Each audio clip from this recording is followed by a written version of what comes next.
Hello दोस्तों, कैसे हो आप सभी? Hope you are all very good and this is Anuj and today I am going to have a very small discussion on one of the circular of IPPI which was issued in the month of February 2024. So you can check out the date of issue of the circulars. This is 13th of February 2024, and this is the circular number IBBI/LIQ/67/2024, and this is the subject line: reporting of the sharing of the information in the voluntary liquidation process. क्या है हमारा subject line? Reporting oblique sharing of information in voluntary liquidation process, right? Now the compliance for initiation of voluntary liquidation process of financial service provider. देखो, आपको तो एक चीज़ बिल्कुल पता है और हम लोग जानते हैं कि नॉर्मली जो वॉलंटरी लिक्विडेशन प्रोसेस होता है वो उसकी अपनी एक प्रक्रिया है जिसके थ्रू हम लोग वॉलंटरी लिक्विडेशन प्रोसेस को स्टार्ट करते हैं। ठीक है, कि हम लोग वीएल जो है वॉलंटरी लिक्विडेशन प्रोसेस, इसमें हम लोग क्या करते हैं, बोर्ड मीटिंग करते हैं। ठीक है, जिसमें हम लोग ये डिसीजन के ऊपर विचार करते हैं कि कंपनी को वॉलंटरी लिक्विडेशन करना है, वॉलंटरीली लिक्विडेट करना है। तो यदि ये डिसीजंस बोर्ड के द्वारा कर ली जाती है कि कंपनी को वॉलंटरीली लिक्विडेट करने हैं, देन कंपनी क्या करती है, बोर्ड मीटिंग में ये भी ऑथराइज कर दिया जाता है कि कंपनी की या तो ईजीएम बुलाओ, है ना, या फिर एजीएम कॉल करो। ठीक है, एंड उस ईजीएम या फिर ईसीएम में हमारे को वॉलंटरी लिक्विडेशन की जो रेजोल्यूशन है, रेजोल्यूशन फॉर किसके, VL voluntary liquidation process start करने की, लिक्विडेटर की अपॉइंटमेंट की। ठीक है, ये सारे रेजोल्यूशंस को हमारे को अप्रूव करना होता है शेयर होल्डर्स के द्वारा। ठीक है, और यहाँ पे स्पेशल रेजोल्यूशन की रिक्वायरमेंट होती है, तो उसके बाद ही हम जा करके वॉलंटरी लिक्विडेशन प्रोसेस को कमेंस कर सकते हैं। सो this is all about the process of starting the voluntary liquidation process of company. तो कंपनी की वॉलंटरी लिक्विडेशन प्रोसेस हम लोग इस तरीके से कर सकते हैं। बट यहाँ पे एक थोड़ी सी ट्विस्ट ये है कि जो पैरावाइज इसको देखते हैं कि इस सर्कुलर के हिसाब से क्या कहा जा रहा है। फर्स्ट पैरा में जो IBPI ने बताया है कि द कोड प्रोवाइड्स, है ना, ये जो कोड है, the code provides for the voluntary liquidation process for the corporate persons. However the definition of the corporate person in subsection 7 of section 3 excludes any financial service provider, जिसको हम लोग in short बोल रहे हैं FSP, financial service provider. ठीक है, under section 227 read with insolvency and bankruptcy, insolvency and liquidation proceedings for the financial service provider, and application to adjudicating authority rules 2019 allows the financial service provider who have been notified by the central government after consulting financial sector regulators to undergo the voluntary liquidation process after obtaining prior permission of the appropriate regulator। जो भी regulating body है financial service provider से, उनसे prior permission लेने के बाद ही वो voluntary liquidation में जा सकते हैं। It has been noted that some of the financial service providers have commenced the voluntary liquidation process without notification and prior permission of the financial regulators। So guys, देखो, हम लोग इसको थोड़ा सा जनरल वे में पढ़ेंगे। मैंने बता दिया कि जो वॉलंटरी लिक्विडेशन की है ये प्रोसेस, VL वॉलंटरी लिक्विडेशन की जो ये प्रोसेस है हमारा, ठीक है, उसको हम लोग दो कैटेगरी में बांटते हैं। ठीक है, एक तो है फाइनेंशियल सर्विस प्रोवाइडर एक हो गया, और दूसरा अदर्स।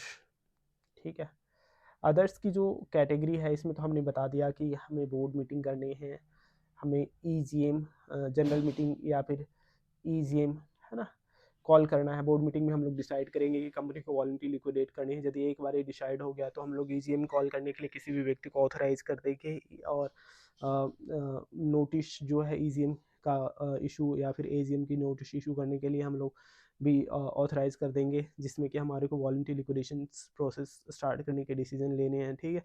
एंड देन EGM करेंगे। EGM में हम लोग शेयर होल्डर्स के रेजोल्यूशन पास करवाएंगे कि कंपनी को वॉलंटरीली लिक्विडेट करने हैं, और यदि वो रेजोल्यूशन पास हो जाता है शेयर होल्डर्स की मीटिंग में, then we can finally move for the voluntary liquidation process. So this is the entire process. कह सकते हो कि नटसल में हम बात करें तो ये मोटा मोटी तौर पे वॉलंटरी लिक्विडेशन कमेंस करने की एक प्रक्रिया है for all entities except financial service provider.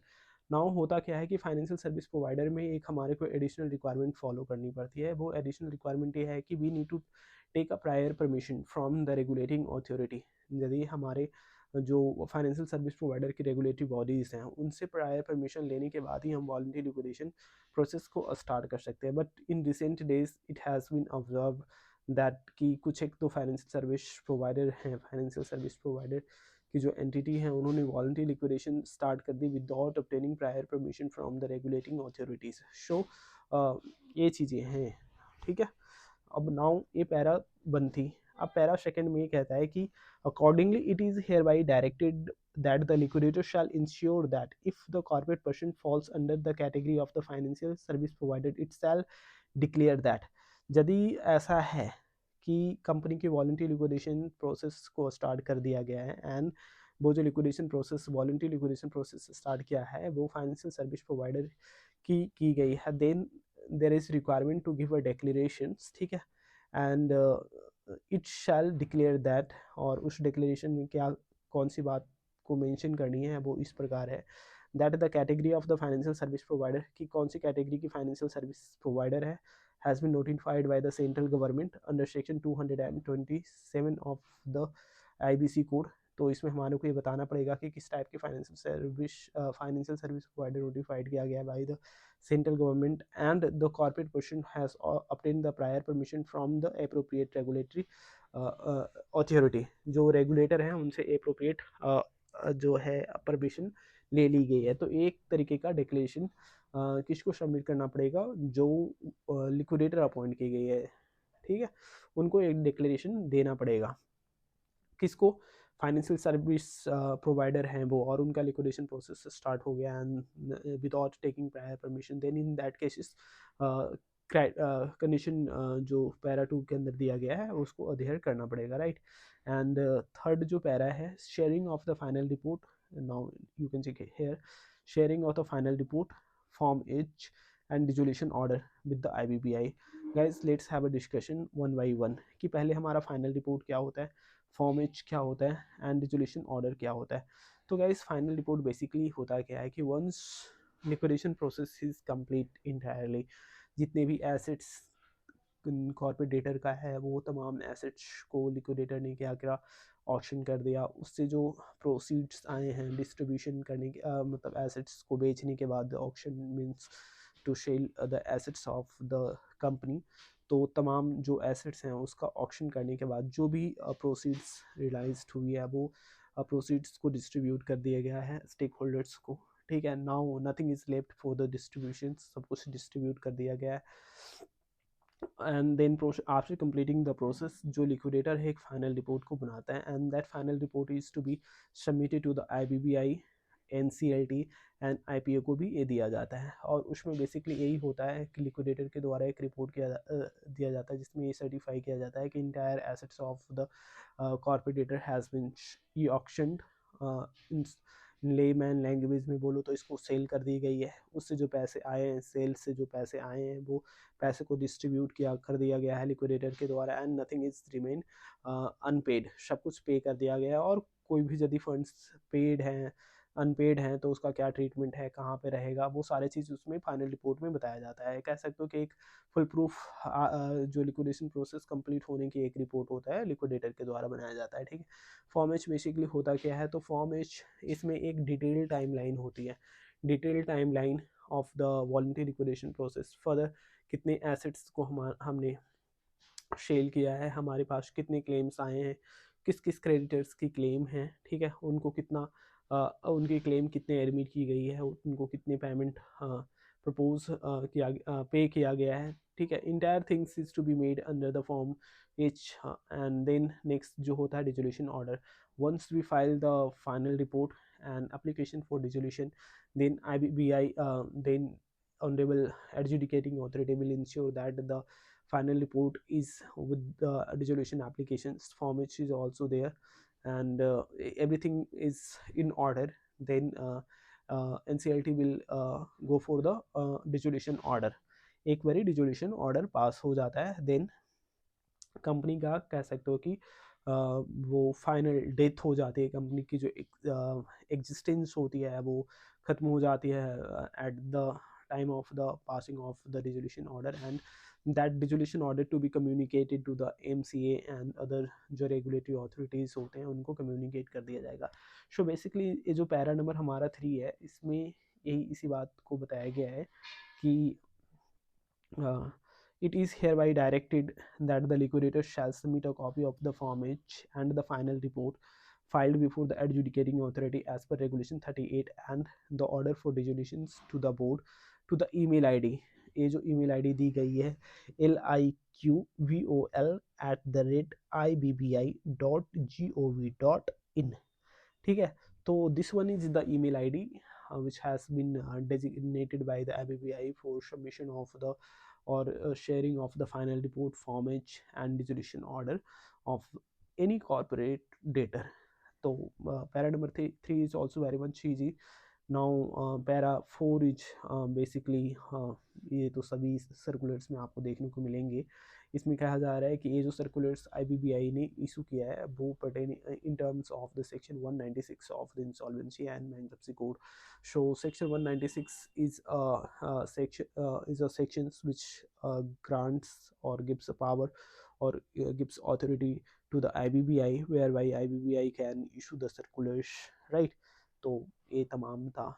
तो छोटा सा सर्कुलर्स हैं एंड सर्कुलर्स बहुत ही इम्पॉर्टेंट है बिकॉज यदि इसमें फाइनेंशियल सर्विस प्रोवाइडर की liquidation process, voluntary liquidation process start हो गया है without obtaining the prior permission from the regulatory authority, then the liquidator need to give a declaration to the IBBI। and second, जो report बनाया जा रहा है final report और form as dissolution application उसको सर्कुलेट करना है on the email ID of the IBBI जो स्पेसिफिकली डिज़ाइन किया गया है इन सारे रिपोर्ट्स को शेयर करने के लिए गाइस। तो होप ये वीडियो आपको अच्छा लगा होगा और इन्फॉर्मेटिव हुआ होगा बिकॉज ये एक बहुत ही इंपॉर्टेंट पार्ट है वॉलंटरी लिक्विडेशन प्रोसेस का। एंड ऑल दो गाइस ये वीडियो सुनने के लिए ज़्यादा रेलिवेंट हो पाएगा जिनको वॉलंटरी लिक्विडेशन प्रोसेस के बारे में पता है। And if we don't know about the voluntary liquidation process तो आपको थोड़ा सा सर्कुलर्स शायद समझ में नहीं आएंगी, बट यस आपको वॉलंटरी लिक्विडेशन प्रोसेस के बारे में पता है और उसमें जो हम लोग प्रोसेस को फॉलो करते हैं वो पता है। Then you must be getting about these circulars क्योंकि इसमें जो टर्मिनोलॉजीज यूज़ किए गए हैं final report form H dissolution orders वो सारी चीज़ तभी समझ में आएंगे जब आपको वॉलंटरी लिक्विडेशन प्रोसेस की थोड़ा बहुत आइडिया होगा। So thank you very much for watching this videos. Gives me a thumbs up if you find this video important। Thank you guys।